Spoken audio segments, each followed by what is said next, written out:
अस्सलामुअलैकुम नाजरीन जी, मैं हूं नाइला भट्टी और आप देख रहे हैं न्यू BBC न्यूज HD। आइए शामिल करते हैं आज की अहम खबर शामिल करते हैं जिला सांगड़ से हमारे न्यू BBC न्यूज़ के डिस्ट्रिक्ट रिपोर्टर मोहम्मद रियाज मरी की रिपोर्ट के मुताबिक सांगड़ से बड़ी खबर।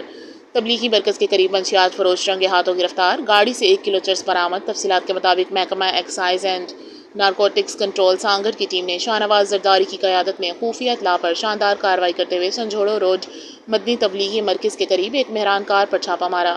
कार में सवार मंशियात फरोश झनूर लाल वल्द मेंधोरो महंगवार को गिरफ्तार कर लिया गया, जिसके कब्जे से 1 किलो आला मयार की चर्स बरामद हुई। ज़राए के मुताबिक गिरफ्तार मुलजिम का ताल्लुक टंडो आदम के पीरो फ़कीर शोरो घोट से बताया जाता है, जो चर्स सप्लाई के लिए सांगड़ आ रहा था।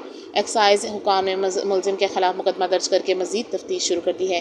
AETO excise and narcotics control officer Shahnawaz Zardari ने मीडिया से गुफ्तगू करते हुए कहा कि मंशियात फरोशों के खिलाफ कार्रवाइयाँ भरपूर अंदाज में जारी रहेंगी। नौजवान नस्ल को तबाह करने वालों के लिए सिंध की सरजमीन पर कोई जगह नहीं है।